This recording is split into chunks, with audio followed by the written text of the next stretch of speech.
अब हम लोग मूव करते हैं motion and measurement of distance वाले टॉपिक पे। ठीक है, बेसिकली अगर आपको एनसीईआरटी की पीडीएफ तो कहीं भी मिल जाएगी, आप ncrt.nic.in पे भी जाके ले सकते हो डायरेक्टली, उनकी जो फिजिकल वेबसाइट है, या फिर आप ISP सिंप्लीफाइड ज्वाइन कर लो, टेलीग्राम चैनल है ये।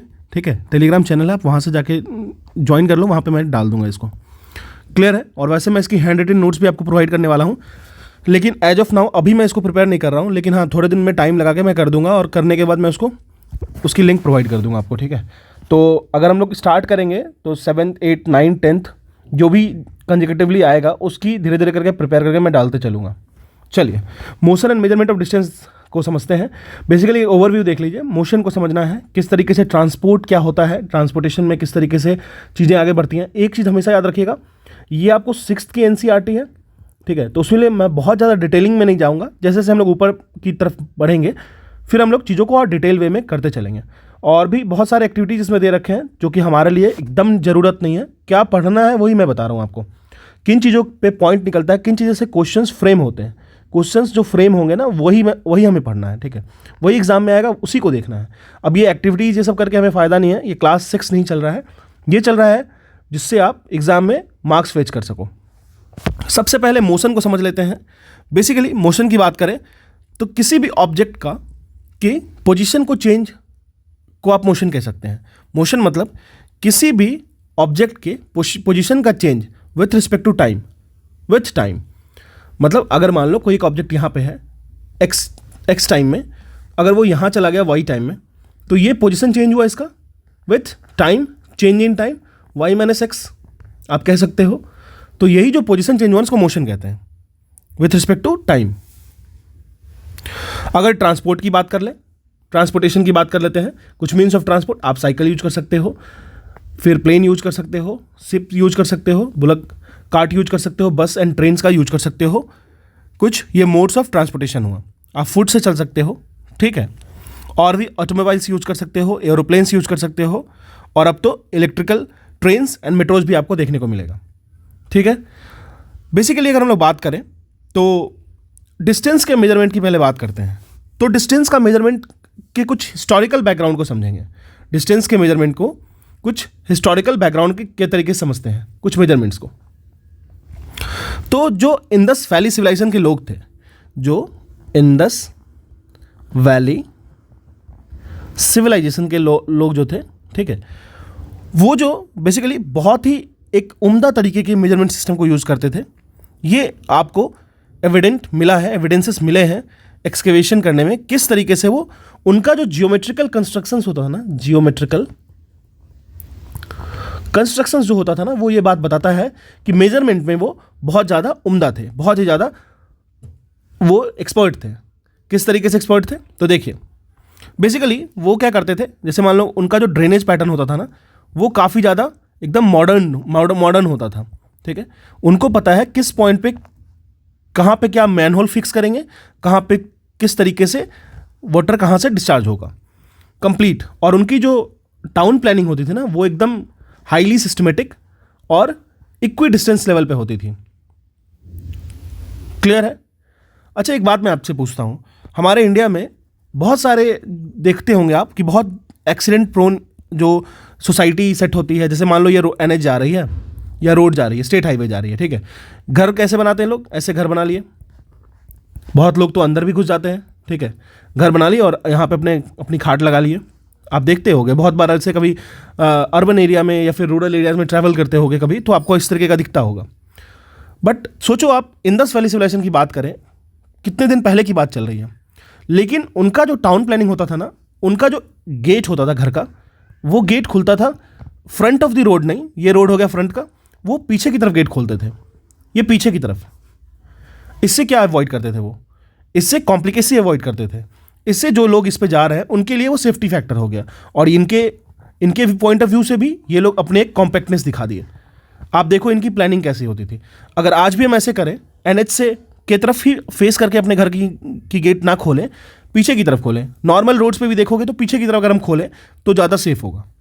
लेकिन अब चीज़ें दूसरी हैं, लोग ज़्यादा समझदार हो गए हैं इंडस वैली सिविलाइजेशन के कंपैरेटिवली, तो ये चीज़ें आती हैं।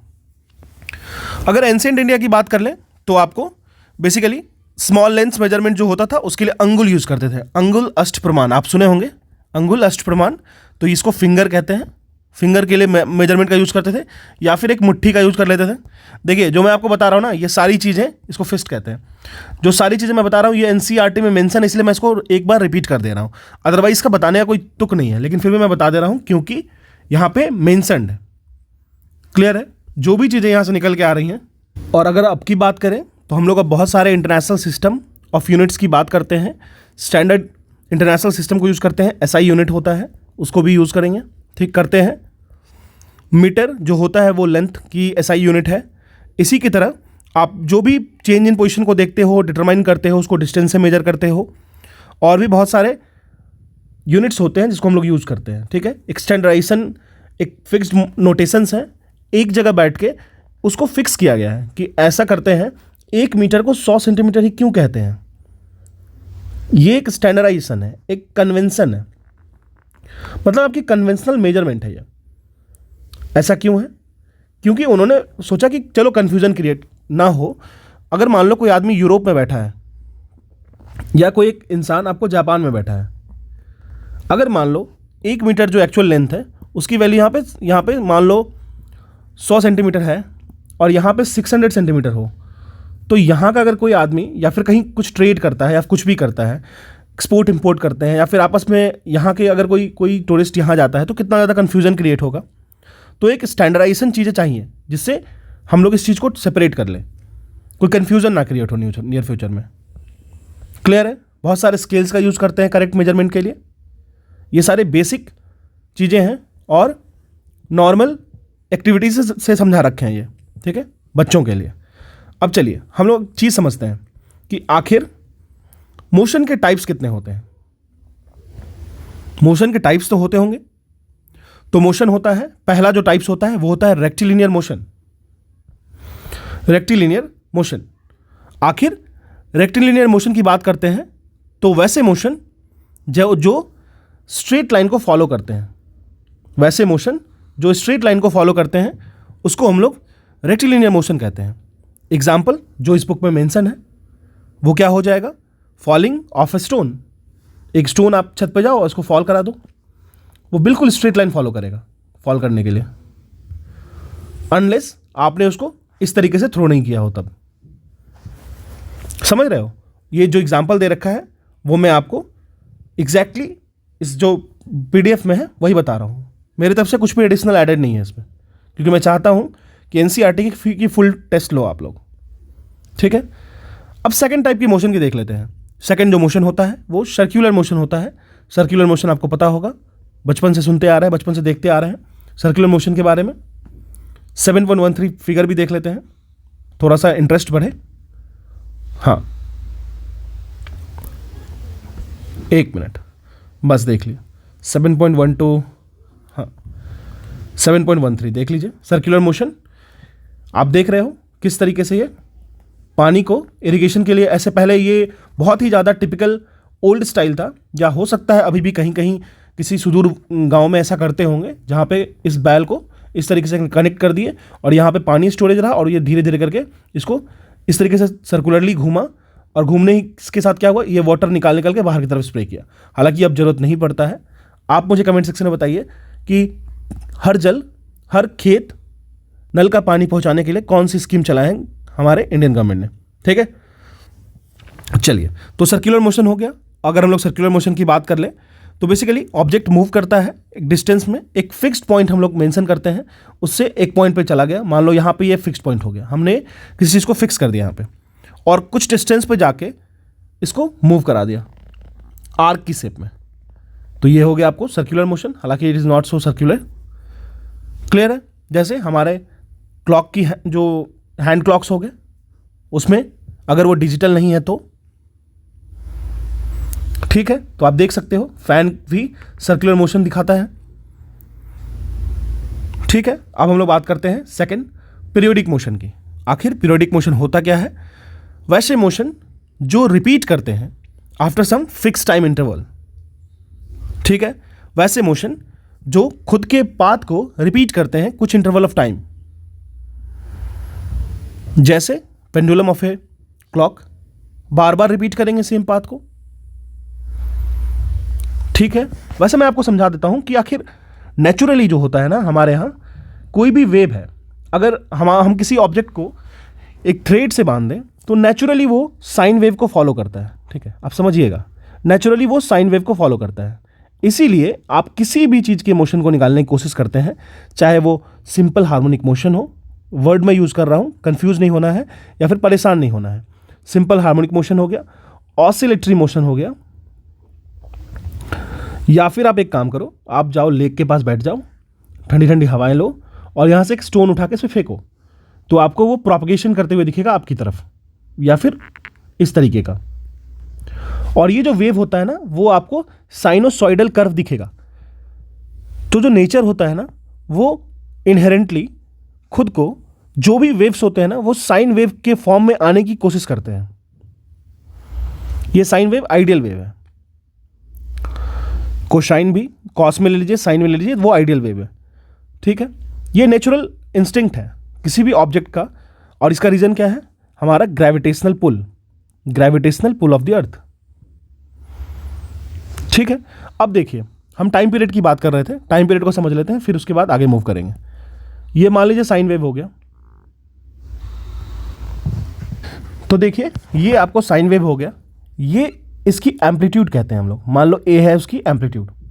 एम्पलीट्यूड कहने का क्या मतलब हुआ? इसकी पॉजिटिव स्ट्रेंथ, इसकी कैपेबिलिटी, इसकी पीक की मैक्सिमम एबिलिटी। ठीक है, वो कहाँ तक मूव कर सकता है। ए इसकी एम्पलीट्यूड हो गई। ठीक है, अब देखो ये वेव, इसकी ये फर्स्ट हाफ हो गई पॉजिटिव साइकिल, ये हो गई इसकी सेकेंड हाफ नेगेटिव साइकिल। आप समझ लो ये नेगेटिव साइकिल हो गई। अब देखो पॉजिटिव नेगेटिव मिला के वो एक साइकिल पूरा कर रहा है, इसको एक साइकिल कह दिए। क्यों एक साइकिल कह दिए? क्योंकि ये जो है ना, ये इसको रिपीट नहीं कर रहा है, ये इसकी एक साइकिल हो गई। यहाँ पे स्टार्ट हुआ ये वेव, यहाँ पे एंड हुआ, यहाँ पे एंड होने के बाद ये कंप्लीट एक साइकिल अपना पूरा कर लिया, 90 डिग्री यहाँ पे, 90 डिग्री यहाँ पे। क्लियर है? अब देखो सेकंड पीक को देखते हैं। जब यहाँ पे हम आए, जब यहाँ पे हम लोग आ गए ना, तो देखते हैं कि यार ये तो फिर से 0 पे चला गया। और फिर यहाँ पे जाने के बाद हमें पता चला कि इस पॉइंट से इस पॉइंट पे, मान लो अगर ये डिस्टेंस x था, मैं डिस्टेंस की बात कर रहा हूँ क्योंकि मैं साइक्लिसिटी की बात करने वाला हूँ, साइकिल रिपीट कब हो रहा है इसकी बात करने वाला हूँ। तो यहाँ भी देखूंगा अगर यार ये तो ये भी x हो गया।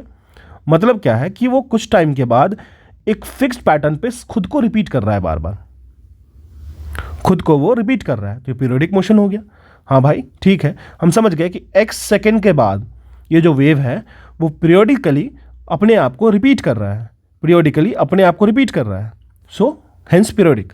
सीधी सी बात है, इसमें कुछ समझने की बहुत बड़ी वो रिसर्च मोड में नहीं जाना है, बहुत छोटी चीज़ें हैं। चलिए, तो ये हो गया हमारा पीरियोडिक मोशन। अगर हम लोग बात करें रोटेशनल मोशन की, अच्छा पेंडुलम कैसे पीरियोडिक है ये बताओ मुझे। चलो यहाँ पे लगा दिए, यहाँ पे हुक कर दिए, थ्रेड लगा दिए। अब आप बोलोगे थ्रेड तो लग गया, अब एक काम करते हैं, बॉब भी लगा देते हैं इसमें। बॉब लगा दिए, चलो बॉब भी लगा दिए। ये इसकी मीन पोजीशन हो गई, ये इसकी मैक्सिमम पोजीशन होगी। कुछ समय के बाद अगर इसको हम लोग टच करके इसको ऑसिलेट करवा देते हैं तो ठीक है, फिर दूसरी पोजीशन ये होगी। ठीक है, अब एक काम करो, यहाँ मान लो B1, ये मान लो B2, यहाँ पे आए, इसको धक्का देके छोड़ दिए। ये पहला पोजीशन, फिर ये 0 पोजीशन, फिर ये दूसरा पोजीशन, ये ऑसिलेट करते रहेगा। तो ये साइकिल तो फॉर्म कर रहा है ना, क्योंकि ये बार बार अपने मीन पोजीशन पे जा रहा है, बार बार अपने मीन पोजीशन पे जा रहा है। जब ये बार बार अपने मीन पोजीशन पे ऑसिलेट हो रहा है तो होगा। यहाँ से एक क्वेश्चन बनता है, इस स्ट्रिंग की लेंथ है L। ठीक है, तो यहाँ पे time period of the oscillation पूछता है फॉर द पेंडुलम। ठीक है, जिसका फॉर्मूला होता है, मैं बता देता हूँ, 2π√L/g, वेयर L क्या है? Length of the string, G क्या है? Gravitational pull. ठीक है, अभी बस इसको समझो या ना समझो कोई फर्क नहीं पड़ता, जरूरत नहीं है अभी। ठीक है, समझो कि इतना ध्यान में रखो कि हम लोग सिर्फ और सिर्फ क्लास 6 की NCERT टच कर रहे हैं। क्लियर है? तो ये हो गया। अब देखते हैं, तो पीरियोडिक मोशन को देख लो। आप एक स्ट्रिंग ले आओ गिटार की स्ट्रिंग को इस तरीके से वाइब्रेट कर दो, बार बार अपने पोजीशन पे ऑसिलेट करेगी। ये भी एक देख लो छोटू को, ये पीरियोडिक मोशन अपनी बहन के साथ कर रहा है, बहन हो जो भी हो, तो देखो बार बार ये अपने पोजीशन को चेंज करेगी, आगे पीछे की तरफ आएगी। ठीक है, ये पीरियोडिक मोशन का, जिस तरह देख लो यहाँ पे बॉब जो लग रखा है, इस तरीके से पीरियोडिक मोशन है। क्लियर हो गया कंसेप्ट, इसमें कुछ समझने की बातें नहीं थी उतनी ज़्यादा। फिर अगर हम लोग बात कर ले एक लास्ट रोटेशनल मोशन की, वैसे मोशन जिसमें बॉडी जो है वो फॉलोज करते हैं कर्व पाथ को, ठीक है, लेकिन सेंटर ऑफ रोटेशन जो होता है वो बॉडी के इनसाइड होता है। जैसे हमारे अर्थ की रोटेशन अपने एक्सिस पे, ठीक है, क्लियर है। ये हो गया बेसिकली रोटेशनल मोशन। तो चार तरीके के मोशन को समझे, rectilinear, circular, periodic and rotational. बहुत ही डिटेल में पढ़ना है इन चीज़ों को, लेकिन अभी बेसिक इंट्रोडक्शन है, because we are learning class 6 NCERT general science, ठीक है। चलिए, तो ये हो गया हमारा इस चीज़ का motion and measurement of the body. इसमें और बाकी कुछ भी नहीं है। आप जब इस सब्जेक्ट को पढ़े, इस चैप्टर को पढ़े, तो आपको सर्कुलर मोशन के बारे में बेसिक इंट्रोडक्शन पता चला, distance, measurement, motion, periodic motion, rectilinear propagation, ऐसा यूनिट्स एंड मेजरमेंट। देखिए, अगर आप नए जुड़े हो इस चैनल पे, तो आप ना घटना चक्र की जनरल साइंस मैंने पूरी करा रखी है, मतलब फिजिक्स एंड केमिस्ट्री ओवर है, physics and chemistry complete finish है। तो यहाँ पे आपको लगभग टन्स ऑफ क्वेश्चन मिल जाएंगे। आप अगर किसी भी एग्जाम देने जा रहे हो, वहाँ से आपको बहुत ही अच्छा क्लियर हो जाएगा अंडरस्टैंडिंग। मैंने प्रॉपर एक्सप्लेनेशन के साथ डाली हैं। कुछ गलतियाँ अगर होंगी, वैसे मुझे नहीं लगता, मैंने बहुत सारी उसमें वो रेक्टिफिकेशन किया है, तो आप देखो, उससे आप बेनिफिट ले सकते हो। नहीं तो आप NCERT जो मैं करा रहा हूँ आराम से फॉलो करो। अगर आपका साइंस अच्छा नहीं हुआ तो फिर आप जो समझ में आए बोल देना, ठीक है। चलिए, तो ये हो गया हमारा ये। अब नेक्स्ट चैप्टर पे हम लोग मूव करेंगे। हो सके ना तो इस बुक की जो एक्सरसाइज दे रखी है ना, वो आप कोशिश करना कि खुद से करने की, ठीक है। एक्सरसाइजेज में कुछ है नहीं, जितनी मैं कंसेप्ट दे रहा हूँ उतना ही जरूरत है, उससे ज़्यादा जरूरत नहीं पड़ेगी, ठीक है। Let's move to the next chapter. अगर आपको लगता है कि मेरा कंटेंट ठीक है, मतलब आपको मदद कर रहा है मेरा कंटेंट, तो आप इसको सब्सक्राइब भी कर सकते हो और अपने फ्रेंड्स के साथ शेयर भी कर सकते हो, ठीक है। Thank you. चलिए, अब शुरू करते हैं basic light, shadows and reflection वाले चैप्टर से। चैप्टर नंबर 8 है। देखिए, जो चैप्टर है, बहुत ज़्यादा चीज़ें नहीं पढ़नी है, सिर्फ हमें कुछ चीज़ों का टर्म जानना है। यहाँ पे जानना क्या क्या है, ऑब्जेक्ट्स के टाइप्स क्या है, लुमिनस ऑब्जेक्ट्स किसे कहते हैं, ट्रांसपेरेंट ऑब्जेक्ट किसे कहते हैं, ट्रांसलूसेंट किसे कहते हैं, ओपेक ऑब्जेक्ट से आप क्या समझते हैं, शैडो फॉर्मेशन से आप क्या समझते हैं, पिन होल कैमराज क्या होते हैं, light travel in straight line, इसके बारे में समझेंगे। फिर मिरर को समझेंगे, ठीक है। जैसे हम लोग आगे की तरफ बढ़ेंगे, क्लास 10 में ऑप्टिक बहुत ही डिटेल में पढ़ना है हमें, स्नेल्स लॉ, फिर किस तरीके से इमेज फॉर्मेशन होता है by concave mirror, concave lens, convex mirror, convex lens, फिर माइक्रोस्कोप भी, ये सब भी पढ़ लेंगे। सारी चीज़ों को बहुत डिटेल में पढ़ लेंगे, ठीक है। और अगर अभी तक आपने चैनल को नहीं सब्सक्राइब किया तो कर लेना, ठीक है। फनी लगता है बोल के, लेकिन हाँ यार, मेहनत लगता है, तो आप इतना सोच सकते हो। चलिए, let's start with the light, shadows and reflection topic. Let's move further. सबसे पहले समझेंगे लुमिनस ऑब्जेक्ट क्या होता है। अगर लुमिनस ऑब्जेक्ट की बात कर ले, तो वैसे ऑब्जेक्ट्स जो लाइट को इमिट करते हैं खुद से, मतलब वैसे ऑब्जेक्ट्स जो लाइट को इमिट करते हैं अपने, वो खुद एक सोर्स होते हैं लाइट इमिट के। Object like the sun that gives out और इमिट लाइट्स, खुद से वो होते हैं लुमिनस ऑब्जेक्ट्स, ठीक है। आप चेयर को देख लो, एक शू को देख लो, क्या आपको वहाँ से लाइट की इमिशन दिखती है? नहीं दिखती है, बिल्कुल नहीं। तो आप समझ सकते हो लुमिनस ऑब्जेक्ट के बारे में। सन एक लुमिनस ऑब्जेक्ट है।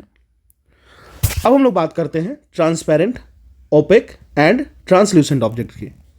ट्रांसपेरेंट ऑब्जेक्ट की बात करें, वैसे ऑब्जेक्ट्स जो लाइट को पास करने देते हैं खुद से। तो हम लोग बात करते हैं transparent, opaque and translucent object की, ठीक है। देखिए, ट्रांसपेरेंट सब्जेक्ट क्या हो गया, ऑब्जेक्ट क्या हो गया, वो ना लाइट को अलाउ करेगी अपने थ्रू से पास हो जाने के लिए, मतलब खुद से पास हो जाने के लिए वो लाइट को अलाउ कर देगी। सो हम लोग उन ऑब्जेक्ट से डायरेक्टली इस पार से उस पार देख सकते हैं। These are transparent objects.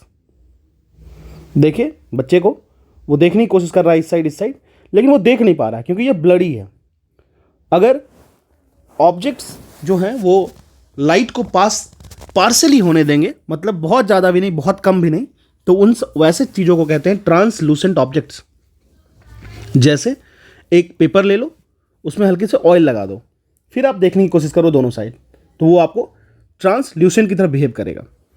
तीसरी चीज़ें देख लेते हैं। अगर ओपेक ऑब्जेक्ट की बात कर ले, वैसे ऑब्जेक्ट्स जो लाइट को बिल्कुल भी पास नहीं होने देते हैं, इस बात का आपको ध्यान रखना है। क्लियर है? तो जब लाइट बिल्कुल भी पास नहीं होगी, तो वैसे ऑब्जेक्ट्स क्या होंगे, शैडोज का फॉर्मेशन करेंगे। शैडोज कब बनते हैं? तब बनते हैं जब कोई भी एक ऑपेक ऑब्जेक्ट जो होता है वो लाइट के पाथ में आ जाता है, ठीक है। तो जो शैडो होता है ना, वो मैक्स टू मैक्स टाइम वो आपको बेसिकली, देखिए यहाँ क्या लिखा है, sometimes shadows of an object gives an idea about its shape, ठीक है। शैडो जो होता है उसकी शेप की इंफॉर्मेशन देता है। क्लियर हो गया? तो ये हो गया हमारा shadows, transparent objects, translucent, Lucent and opaque objects. अब हम लोग समझते हैं कि आखिर पिन होल कैमरा क्या होता है। ये जो एक एक्सपेरिमेंट दे रखा है उसमें पिन होल कैमरा के बारे में समझते हैं हम लोग। पिन होल कैमरा क्या होता है, इसको आप यूज कर सकते हो, can be use to image brightly light objects like sun.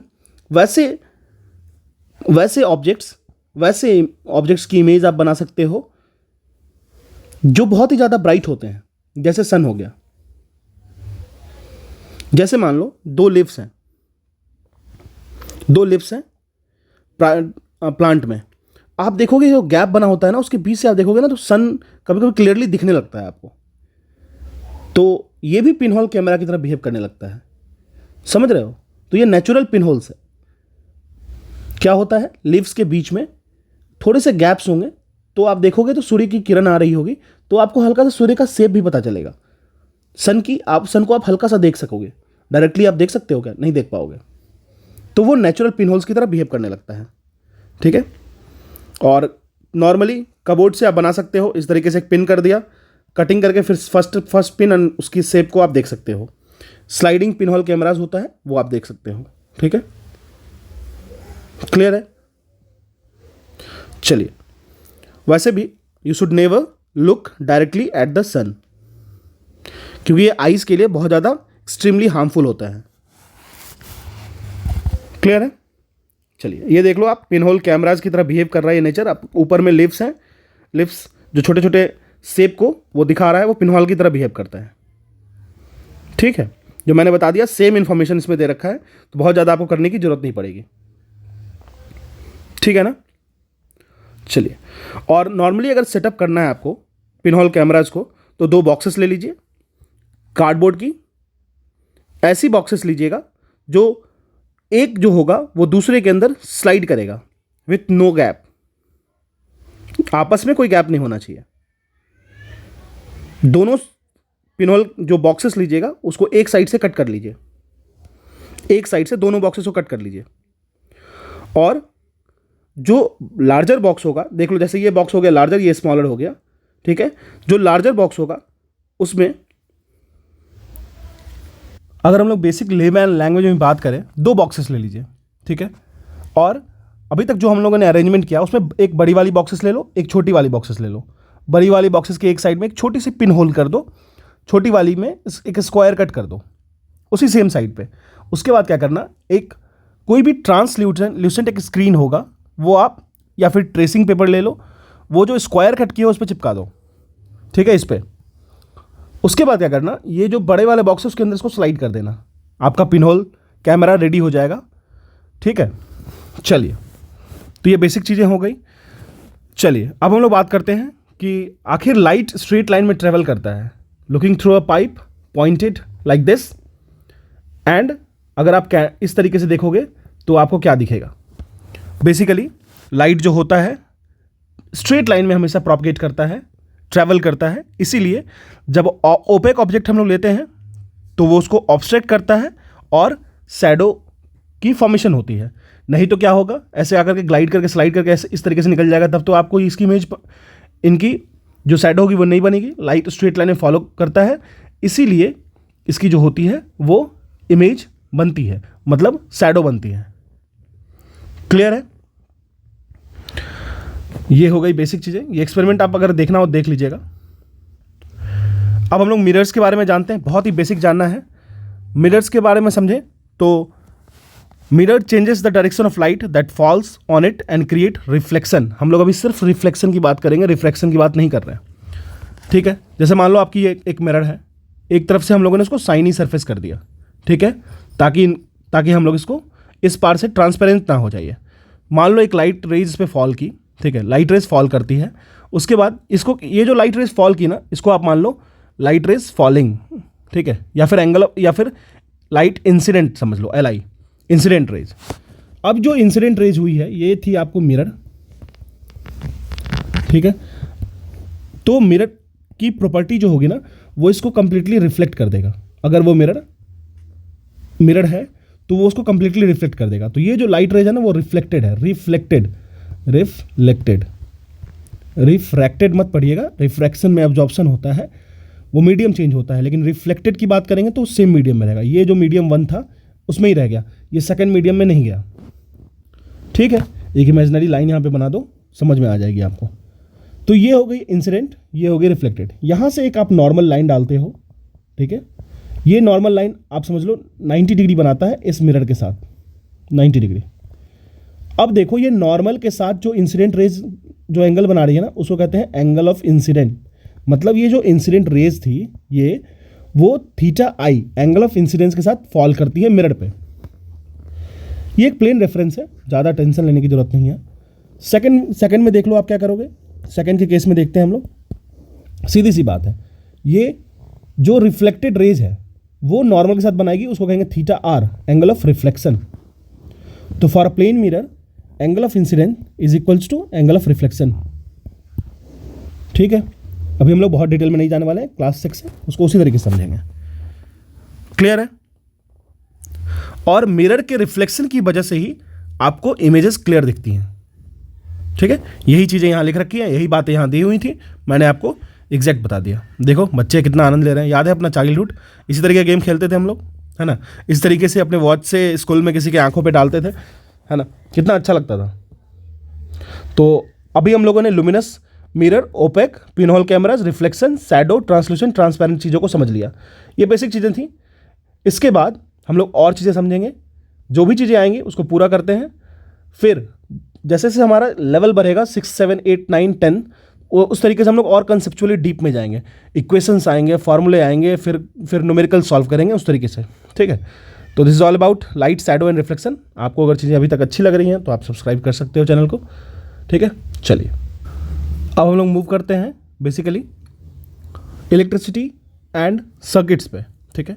Current, electricity and circuit पे। बेसिकली एक सर्किट जो होगा ना, सर्किट जब डिफरेंट कंपोनेंट्स को हम ऐड करेंगे, जैसे बल्ब हो गया, वायर हो गया, कोई स्विचेस हो गए, ठीक है। जैसे मान लो आप एक बल्ब ले आए, ठीक है, चलो एक बल्ब लेके आ गया मैं। फिर मैंने क्या किया, एक स्विच लगा दिया, चलो ठीक है। ऑन ऑफ करने के लिए एक स्विच चाहिए, ठीक है। अभी जैसे एरो डाउन है तो ये ऑन स्विच है, ठीक है। एरो अगर ऊपर की तरफ गया तो ऑफ स्विच हो जाएगा। फिर हमने इसको क्लोज करने की कोशिश की, यहाँ पे एक बैटरी लगा दिया, पॉजिटिव नेगेटिव, और ये क्लोज हो गया। तो ये जितने कंपोनेंट्स थे, कौन कौन से कंपोनेंट थे, तो चलिए बल्ब था हमारे पास, स्विचेस थे, फिर हमारे पास एक बैटरी था, ठीक है। बल्ब की कुछ रेजिस्टेंस होती है, कुछ वैल्यू होती है जो करंट को रोकती है, जो करंट को ऑब्स्ट्रक्ट करती है। तो ये जब सारी कंपोनेंट के साथ ऐड हुई और ये क्लोज्ड पाथ बनी ना, तो इसी को कहते हैं सर्किट। जब तक क्लोज पाथ नहीं हो तब तक करंट फ्लो नहीं करेगी। करंट फ्लो करने के लिए सबसे बेस्ट पॉसिबल चीज़ चाहिए कि आपको सर्किट को क्लोज करना पड़ेगा। सर्किट क्लोज हो गया, करंट फ्लो कर गया, ठीक है। Current will flow only when there is a closed circle, there is a close circuit. ये कंसेप्ट को ध्यान रखिएगा। और एक पोटेंशियल चाहिए, पोटेंशियल डिफरेंस चाहिए, then current will flow. Potential difference कहने क्या मतलब हो गया, जैसे मान लीजिए 2 पॉइंट पे, एक पॉइंट ये है, एक पॉइंट ये है, ठीक है। मान लीजिए कि ये एक आयरन रॉड है और ये भी एक आयरन रॉड है, ठीक है। आप क्या किए, इस आयरन रॉड को फायर पे रख दिए तो ये गर्म हो गया। अब आप क्या कर रहे हो, इस आयरन रॉड को इससे टच कर रहे हो। जब आप इसको टच किए तो ये इसमें फ्लो किया, इसकी जो हीट थी वो इसमें ठंडे वाले रॉड में फ्लो करने लगा। क्यों फ्लो करने लगा, क्योंकि हीट की एक टेंडेंसी होती है, वो हॉटर ऑब्जेक्ट से कोल्डर ऑब्जेक्ट की तरह मूव करेगा। आखिर क्यों मूव करेगा, मूव इसलिए करेगा क्योंकि यहाँ पे उसको इक्विलिब्रियम चाहिए। इक्विलिब्रियम कहने क्या मतलब हुआ, अगर मान लो ये 14 डिग्री सेल्सियस, ये मान लो 24 डिग्री सेल्सियस पे था और ये 5 डिग्री सेल्सियस पे था, तो इसको इक्विलिब्रियम में लाने के लिए 24 degree Celsius plus 5 degree Celsius by 2, मतलब दोनों का टेम्परेचर अगर जब तक सेम ना हो तब तक इसकी हीट इसमें फ्लो करेगी। तो मेरा बताने का ये मतलब है इन सारे चीज़ों को कि पोटेंशियल डिफरेंस का मतलब ये होता है, अगर यहाँ पे वोल्टेज ज़्यादा है इस पॉइंट पे और इस पॉइंट पे पोटेंशियल वोल्टेज कम है, तो ये पोटेंशियल और ये पोटेंशियल की जो डिफरेंस होगी ना, इसी की वजह से करंट फ्लो करेगा। क्लियर है। ये बेसिक चीज़ें हैं, अभी हम लोग बहुत ज़्यादा डीप में नहीं पढ़ेंगे। 10th वाले सब्जेक्ट में बहुत ही इसको हमको डिटेल में पढ़ना होगा। 11th 12th में बहुत ही डीपली पढ़ना है इसको, ठीक है। चलिए, तो सबसे पहले बात कर लेते हैं इलेक्ट्रिकल सेल की, ठीक है। इलेक्ट्रिकल सेल की बात कर लेते हैं कि ऐसी डिवाइस होती है जो कि इलेक्ट्रिसिटी प्रोड्यूस करती है। बहुत ही लेमैन लैंग्वेज में बता रहा हूँ, इतनी लेमैन लैंग्वेज में समझने की भी ज़रूरत नहीं थी, लेकिन ठीक है। इसकी 2 टर्मिनल होती है, एक टर्मिनल होती है पॉजिटिव, एक होती है नेगेटिव, पॉजिटिव नेगेटिव टर्मिनल, ठीक है। अगर हम लोग एक इलेक्ट्रिकल सेल की बात करें जो इलेक्ट्रिसिटी प्रोड्यूस करता है, उसको उसके जो अंदर होता है ना, वो केमिकल कुछ स्टोर होता है। केमिकल क्या करता है, वो चार्ज्ड आयंस को सर्कुलेट करता है। बहुत ही लेमैन लैंग्वेज में देख लीजिए आप, ये एक सेल हो गया, बेसिक सेल, बैटरी कह सकते हो, रिमोट में लगाओ, फिर आप बहुत जगह लगते हैं, ठीक है। इसकी पॉजिटिव साइड होगी, नेगेटिव साइड होगी, पोटेंशियल डिफरेंस क्रिएट होगा और यहाँ से चार्ज का फ्लो होगा। हमेशा याद रखिएगा, इलेक्ट्रॉन्स जो होते हैं वो आवारा होते हैं, और हमारे कोई भी कंडक्टर बॉडी है, कंडक्टिंग बॉडी, उसके सरफेस पे इलेक्ट्रॉन मिल रहा है, इसीलिए करंट इलेक्ट्रिसिटी पॉसिबल है। ये जो चीज़ें मैंने आपको बताई, ये आपको मटेरियल लेवल पे बता दी, और ऊपर जो मैंने आपको बताया था करंट कैसे फ्लो करेगा, वो आपको ज़्यादा एक्सटेंडेड रूप में बताया। ये मटेरियल के अंदर जाने पे हमें पता चलेगा ये चीज़ें, ठीक है। चलिए, और ये देख लीजिए डेंजरस साइन है, कॉशन। इलेक्ट्रिसिटी की बात हो और डेंजर ना हो, ये तो हो नहीं सकता है। केयरलेसनेस एकदम नहीं होना चाहिए। देखो, एक टर्म होता है इंसुलेशन। इंसुलेशन इसका मतलब होता है keep yourself isolated, keep yourself isolated from electrical equipments. मतलब क्या है, जैसे मान लो एक वायर है, उसमें करंट फ्लो कर रही है भाई, ठीक है। तो ज़्यादा जोश में जाकर इसको पकड़ नहीं लेना है। इसके ऊपर एक पीवीसी आती है ना, पॉलीविनाइल क्लोराइड, उसकी एक लेयर लगा दो, जो आप देखते हो कि वायर्स में प्लास्टिक जैसी लगी हुई है। फिर आप इसको टच करो, कुछ नहीं होगा। तो आपके और इस जो अंदर की वायर जा रही थी, उसके बीच में जो वॉल बनी ना, जो आपको प्रोटेक्ट किया, उसको कहते हैं इंसुलेटर्स, इंसुलेशन। वो आपको इंसुलेट किया, बचाया, ठीक है। चलिए, अगर हम लोग बात करें एक इलेक्ट्रिक बल्ब के बारे में, तो उसके पास एक फिलामेंट होता है। फिलामेंट आप देख सकते हो। फिलामेंट जो होता है वो थीन वायर होता है, और वो कनेक्टेड होता है 2 टर्मिनल से, टर्मिनल 1, टर्मिनल 2 से। एक इलेक्ट्रिक बल्ब जो होता है वो ग्लो करता है जब भी इलेक्ट्रिक करंट उससे पास करेगी तो, ठीक है। क्लियर है बेसिक बल्ब के बारे में, अभी हम लोगों ने समझा। चलिए, एक्टिविटीज करके दे रखे हैं इस तरीके से, किस तरीके से करना है आपको। चलिए, अब हम लोग बात करते हैं इलेक्ट्रिक सर्किट के बारे में। हम लोगों ने अभी देखा कि किस तरीके से एक क्लोज्ड सर्किट का फॉर्मेशन होगा। जब भी हम लोग इलेक्ट्रिक सर्किट की बात करेंगे तो एक क्लोज्ड पाथ चाहिए, ऐसे क्लोज्ड पाथ जहां पे करंट फ्लो कर सके, ठीक है। जैसे मान लो ये इलेक्ट्रिक सेल था, आपने उसके पॉजिटिव और नेगेटिव टर्मिनल पे कनेक्ट कर दिया वायर को, वायर कनेक्ट हो गया और यहाँ पे बल्ब लगा दिया। अब देखो यहाँ पे क्या हुआ, करंट फ्लो करने लगा। करंट फ्लो किया तभी तो ये बल्ब ग्लो हुआ ना। तो मतलब सीधा हो गया है कि अगर आपको करंट फ्लो करवाना है तो सर्किट हमेशा क्लोज्ड होना चाहिए, क्लोज्ड सर्किट होना चाहिए। Open circuit will never create any flow of current.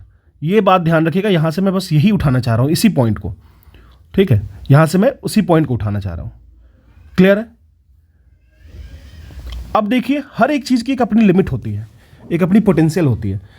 आप अगर 8 घंटे पढ़ पा रहे हो हर दिन के, तो आपको अगर कोई बोले कि आप 18 घंटे पढ़ो, हो सकता है आप जोश जोश में ज़्यादा पढ़ जाओ, हो सकता है मे बी 1 से 2 दिन आप जो फैकल्टीज आते हैं यूट्यूब पे शॉर्ट्स वाले, उनको देख के ज़्यादा पढ़ जाओ, हो सकता है, क्योंकि उनका जो टर्म होता है, उनका जो बोलने का तरीका है, वो आपको उस तरीके से इंस्पायर कर दे, ठीक है। तो बेसिकली 18 घंटे तो पढ़ लोगे, लेकिन 2 दिन पढ़ोगे, तीसरे दिन ना आप बीमार पड़ने लगोगे, मतलब आप बर्नआउट हो जाओगे, ठीक है। तो जो करंट की वैल्यू होती है ना, एक लिमिट होती है। पोटेंशियल वोल्टेज की वैल्यू एक लिमिट होती है। उस लिमिट से ज़्यादा अगर आप किसी को दोगे तो वो चीज़ें चल सकती हैं।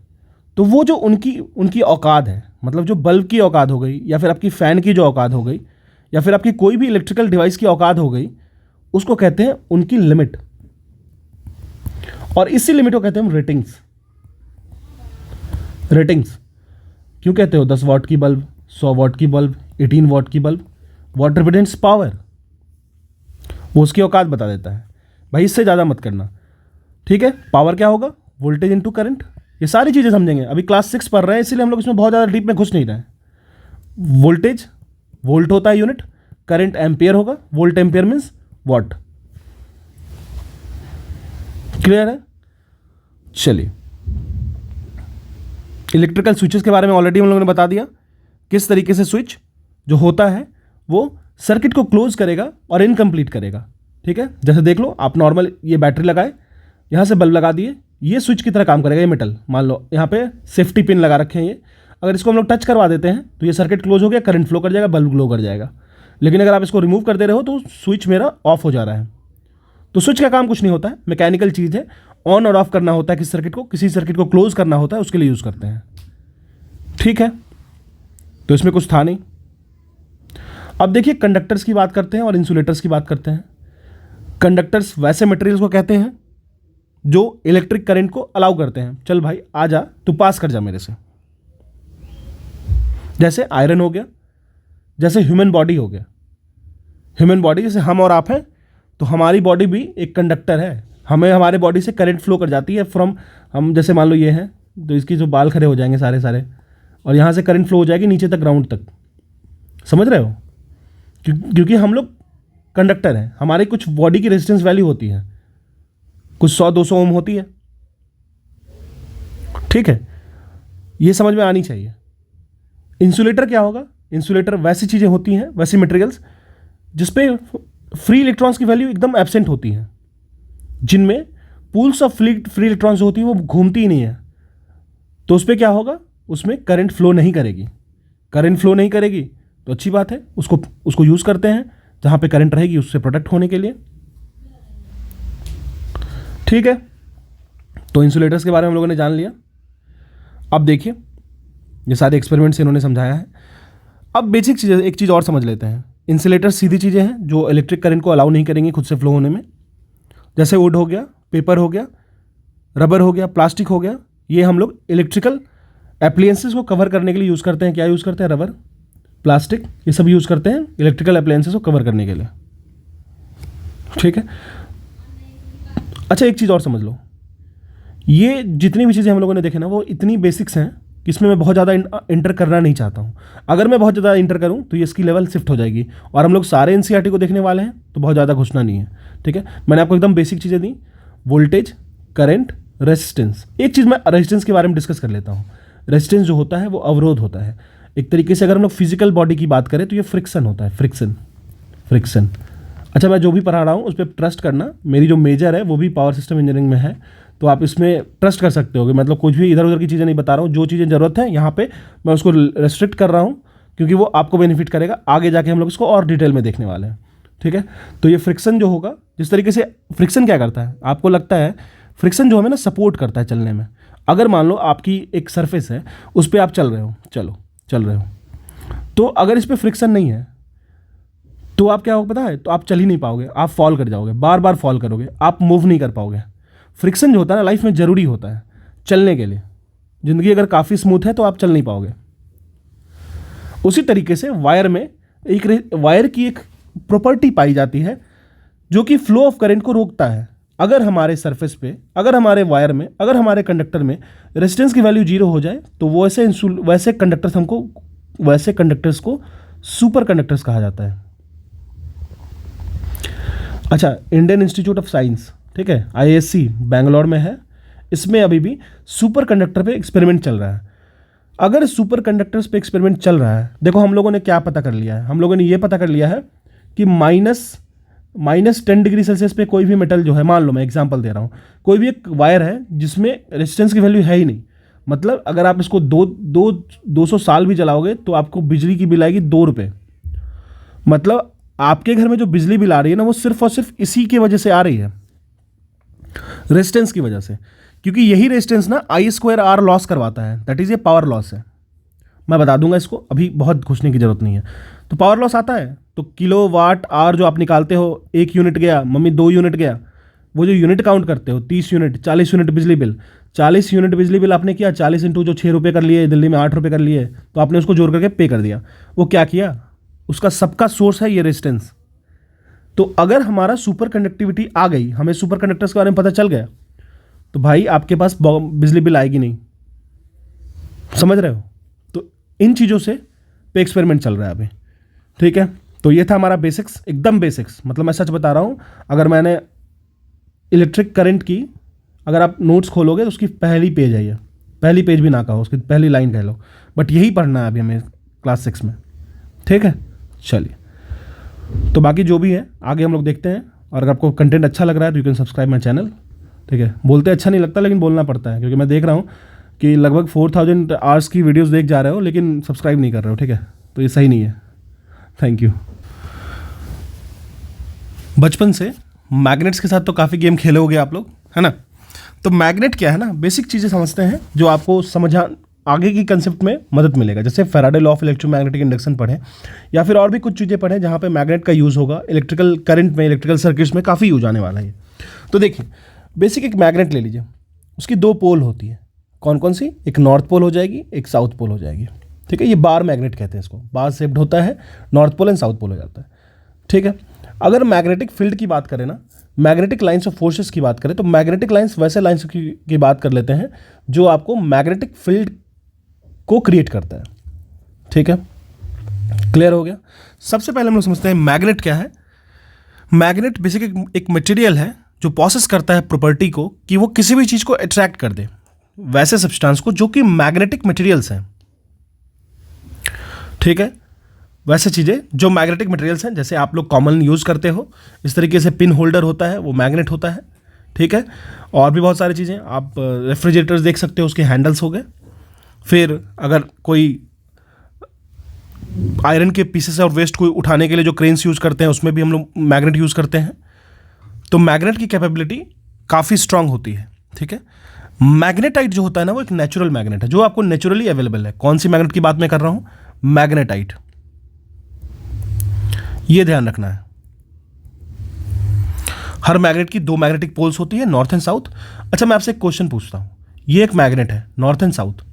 आप एक काम करो, आप इसको बीच से तोड़ दो, आप इसको बीच से तोड़ दो। चलो, आपने तोड़ दिया इसको, क्या टूटने के बाद ये ऐसा हो जाएगा, नॉर्थ और ये साउथ? तो एक चीज हमेशा याद रखना, कभी भी पोल्स ऑफ मैग्नेट जो होता है ना, वो इंडिपेंडेंटली एग्जिस्ट नहीं करेगा। Single pole never exist. ये क्वेश्चन मैं आपको बता रहा हूं, एग्जाम में बहुत ही फ्रिक्वेंटली देखने को मिलता है, थोड़ा आप इसमें कंफ्यूज भी हो सकते हैं। तो इंडिविजुअल पोल्स, मोनोपोल्स जो होता है, वो एग्जिस्ट नहीं करता है। तो जैसे ही आप इस मैग्नेट को दो भाग में तोड़ोगे, तो यहाँ पे खुद साउथ पोल बन जाएगा, यहाँ पे खुद से खुद नॉर्थ पोल बन जाएगा। तो एक बार मैग्नेट या मैग्नेट की कभी भी मोनोपोल एग्जिस्ट नहीं करेगी। Monopole does not exist. हमेशा ये पेयर्स में एग्जिस्ट करेंगे, नॉर्थ एंड साउथ। अगर हम लोग मैग्नेटिक लाइंस की बात कर ले, तो नॉर्थ से निकलता है और साउथ की तरफ जाता है, साउथ में सिंक करता है, आउटसाइड द मैग्नेट। नॉर्थ से निकलेगा, साउथ में जाएगा, आउटसाइड द मैग्नेट। ये याद रखिएगा, मैं आउटसाइड द मैग्नेट बोल रहा हूं। अगर इनसाइड द मैग्नेट की बात करें, तो वो साउथ से निकल के नॉर्थ में जाता है। ये बिहेवियर है मैग्नेटिक लाइंस का। क्लियर है। मैग्नेटिक जो मटेरियल्स होते हैं, वो मैग्नेटिक फील्ड में जब जाते हैं, जैसे मान लो कोई मैग्नेटिक मटेरियल मैं यहां ले आया हूं, तो वो फोर्स एक्सपीरियंस करते हैं, ठीक है, वो फोर्स एक्सपीरियंस करते हैं। अगर एक फ्रीली सस्पेंडेड मैग्नेट है, कोई भी मैग्नेट जो आप फ्रीली सस्पेंडेड है, तो वो हमेशा, जैसे मान लो आप, ये आपके पास एक फ्रीली सस्पेंडेड मैग्नेट है, आपने इसको ऐसे करके एक थ्रेड से बांध के ऐसे लटका दिया, तो कैसे भी घुमा दो, ये नॉर्थ से साउथ डायरेक्शन में मूव कर ही जाएगा, नॉर्थ से साउथ डायरेक्शन में ये अलाइन हो ही जाएगा। तो यही बेसिक प्रॉपर्टीज है, बेसिक फिनोमेना है आपको कॉम्पास बनाने का, नेविगेशन के लिए, ठीक है। तो नॉर्थ साउथ डायरेक्शन में वो इजीली अलाइन हो जाता है। क्लियर है। पोल्स जो होता है वो इन रीजन है बार मैग्नेट का, ठीक है।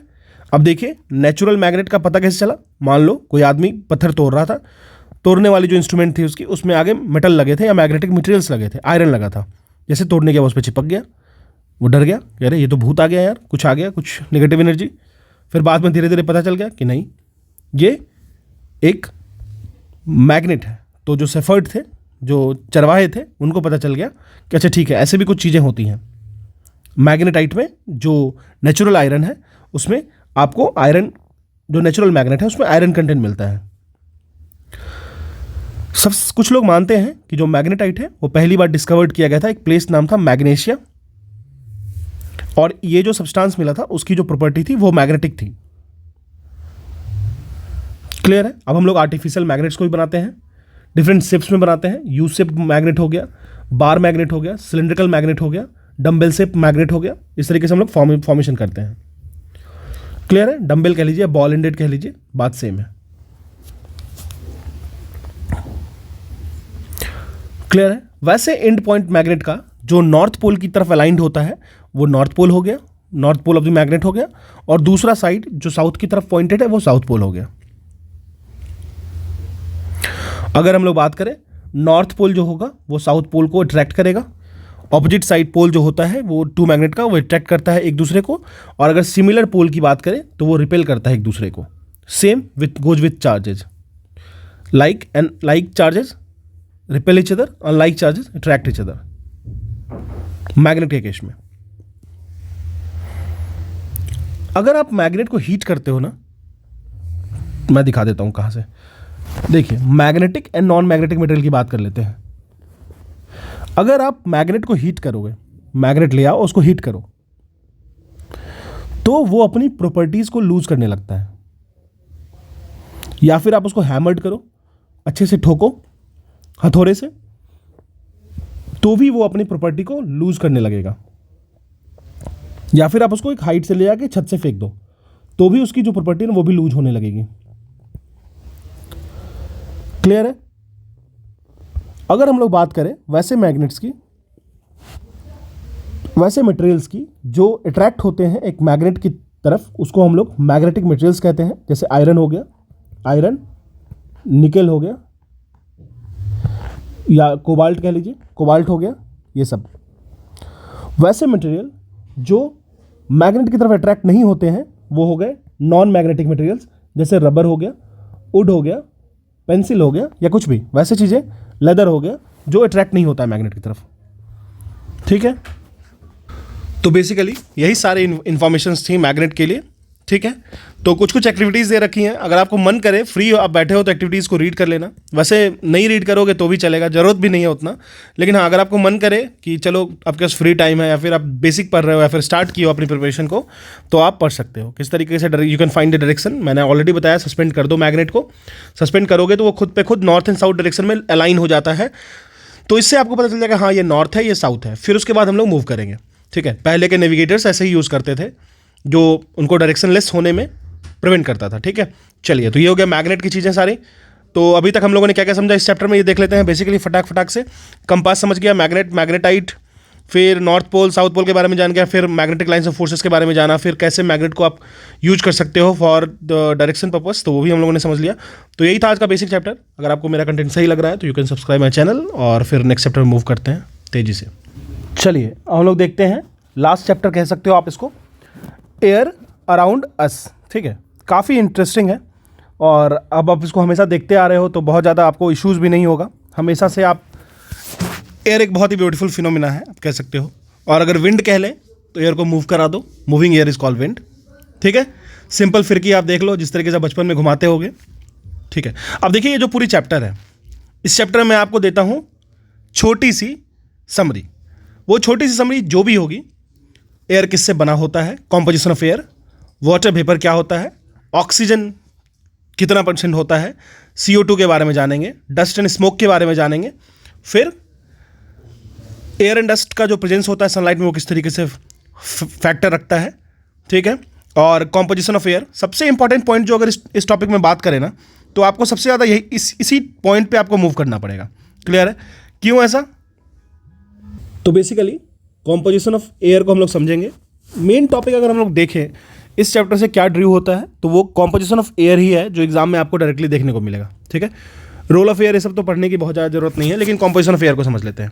सबसे पहले अगर हम लोग कॉम्पोजिशन ऑफ एयर की बात करें तो आप समझना, जो एयर होता है ना उसमें नाइट्रोजन होता है 78.08%। एयर के कॉम्पोजिशन में नाइट्रोजन होता है आपको 78.08%। तो ये देख लो 78.08% हो गया। ठीक है? अगर हम लोग ऑक्सीजन की बात कर लें तो ऑक्सीजन आपको लगभग 20.95%, इसको आप 21% भी कह सकते हो। ठीक है, अब जो बच खुच गया उसमें क्या क्या आएगा? उसमें आता है बहुत सारी चीज़ें होती हैं। एक तो पहले ये समझो कि आर्गन होता है, आर्गन आपको 0.93% हुआ। फिर xenon, neon, hydrogen, helium, krypton, carbon dioxide. ठीक है, carbon dioxide, water vapour and other gases जो लिख रखा है यहाँ पे, इसको मैं और डिमेंसिफाई कर देता हूँ। देखोगे जेनॉन जो होता है वो आपको 0.00009% होता है, ये याद रखने की जरूरत नहीं है। नाइट्रोजन, ऑक्सीजन याद रखना, CO2 याद कर लेना, H2 याद कर लेना, हाइड्रोजन याद करना, हीलियम याद कर लेना। ठीक है, अगर हम नियॉन की बात कर लें, नियॉन की बात करें तो 0.0018% होगा नियॉन। ठीक है, इसी तरीके से हाइड्रोजन की बात करें तो ये इंपॉर्टेंट है, हाइड्रोजन क्योंकि एक एंजल फ्यूल है, पॉल्यूशन बहुत कम निकलता है, हाइड्रोजन फ्यूल पे बहुत ज़्यादा काम हो रहा है, तो आपको ये ध्यान रहना चाहिए। तो ये आपको लगभग 0.00005% है। ठीक है, हीलियम की बात कर ले तो ये 0.0005% है। CO2 की बात कर ले, कार्बन डाइऑक्साइड की, तो ये आपको 0.038% है। आप इसको कहीं पे लिख के स्टिक कर लो, थोड़ा सा ध्यान में रहना चाहिए। ठीक है, तो ये हो गया बेसिक कॉम्पोजिशन ऑफ एयर। ये पूरा का पूरा, ये जो पूरा देख रहे हो ना, इसमें आपको ये देखने को मिलेगा पूरे 2-3 पेजेस में। ठीक है, अब देखिए मेजर जो पार्ट है एयर का वो नाइट्रोजन है, और एक हम कह सकते हैं हमारे लाइफ का ये बिल्डिंग ब्लॉक है एक तरीके से। ऑक्सीजन जो होता है वो सपोर्ट करता है बर्निंग में, बर्निंग प्रोसेस में ऑक्सीजन सपोर्ट करता है, और लिविंग ऑर्गेनिज्म के लिए काफ़ी मस्ट होता है वो। ठीक है, देखिए सॉइल में भी एयर होता है। CO2 जो होता है वो फोटोसिंथेसिस में काफ़ी क्रूशियल रोल प्ले करता है, क्योंकि CO2 लेगा, O2 रिलीज करेगा एटमॉस्फेयर में, O2 रिलीज करेगा तो हम लोगों को बेनिफिट करेगा, तो we can survive. Water vapour की बात कर लेते हैं, वो भी काफ़ी इंपॉर्टेंट होता है। वाटर साइकिल एक होता है, आगे देखेंगे हम लोग, उसमें काफ़ी क्रूशियल रोल होता है इसका वाटर साइकिल में। ठीक है, चलिए अगर हम लोग बात करें आखिर एयर का रोल क्या होता है। एयर जो होता है वो एक बेसिकली हमारे एटमॉस्फेयर में है, जो इसेंशियल होता है अर्थ के लाइफ एग्जिस्टेंस के लिए। एयर जो होता है वो मदद करता है मूवमेंट में, विंड मिल चलाने में, विंड हो गया, या फिर आप समझ सकते हो एयर जो होता है वो मूवमेंट में मदद करता है किनके सेलिंग ग्लाइडर हो गए, पैरासूट्स हो गया, या एरोप्लेन्स हो गया, उसमें ही मदद करता है। एयर जो है वो ये देख सकते हो आप, प्रोपेल करता है विंड मिल्स को, जो कि इलेक्ट्रिसिटी जनरेट करती है, makes the wind mill rotate, and wind mill use to draw water from the tubewells and to run flour mills. ठीक है, बेसिकली आप कह सकते हो कि एयर जो होता है वो विंड मिल को प्रोपेल करने में मदद करता है, जो कि इलेक्ट्रिसिटी जनरेट करता है। ठीक है, बर्ड्स हो गए, रैट्स हो गया, बैट्स हो गया, इंसेक्ट्स हो गया, सॉरी रैट्स नहीं, बैट्स और इंसेक्ट जो हो गया वो फ्लाई कर सकता है क्योंकि एयर का प्रेजेंस है। एक्वेटिक एनिमल्स हो गए, वो डिजॉल्व्ड एयर यूज करते हैं अपने सर्वाइवल के लिए, रेस्पिरेशन के लिए। ठीक है, एयर जो है एक होता है एनिमो विंड, एनिमो स्टैंड फॉर विंड, ये मदद करता है जो सीड पे जो पॉलन ग्रेन्स होते हैं फ्लावर्स पे, पॉलन को एक जगह से दूसरे जगह पहुंचाने में, जिसको आप पॉलिनेशन कहते हैं, एक फ्लावर से दूसरे फ्लावर पे। इससे क्या होता है, पॉलिनेशन प्रोसेस होता है और ट्रीज और ग्रो करते हैं। वाटर साइकिल में एयर बहुत इंपॉर्टेंट रोल प्ले करता है। तो जो बैलेंस है ऑक्सीजन और कार्बन डाइऑक्साइड का एटमॉस्फेयर में, वो मेंटेन कैसे होता है? वो मेंटेन होता है प्लांट जो रेस्पिरेशन करता है उससे, और एनिमल के द्वारा। फोटोसिंथेसिस होगा प्लांट में, रेस्पिरेशन होगा एनिमल में। ठीक है, तो आपने इसमें बेसिक एटमॉस्फेयर को समझा, कॉम्पोजिशन को समझा, CO2 को समझा, composition of air, oxygen, nitrogen, smoke and windmill. ठीक है, अब इसमें कुछ बहुत ऐसा चीज़ नहीं था, मैं अगर चाहूँ तो आपको एटमॉस्फेयर की लेयर बता दूँ, आइमोस्ट करके, troposphere, stratosphere, mesosphere, ionosphere, exosphere. ठीक है, लेकिन वो जरूरत नहीं है। ठीक है, तो ये था हमारा क्लास 6 NCERT की complete package. Class 7, 8, 9, 10 general science भी आएगा, हिस्ट्री क्लास 11, 12 भी आएगा। अगर आप कहोगे तो 6 to 12 कर देंगे, कोई दिक्कत नहीं है। इसी तरीके से ज्योग्राफी करने वाले हैं, इसी तरीके से पॉलिटी और वो चलेगा। घटना चक्र, अगर आप इंडिया के किसी भी एग्जाम में जनरल स्टडीज़ की तैयारी कर रहे हो, तो आप घटना चक्र की सीरीज जाके मेरे चैनल से बेनिफिट ले सकते हो। वहाँ पे आपको एमसीक्यूज मिल जाएंगे, thousands of MCQ individual subjects के। ठीक है, चलिए, थैंक यू।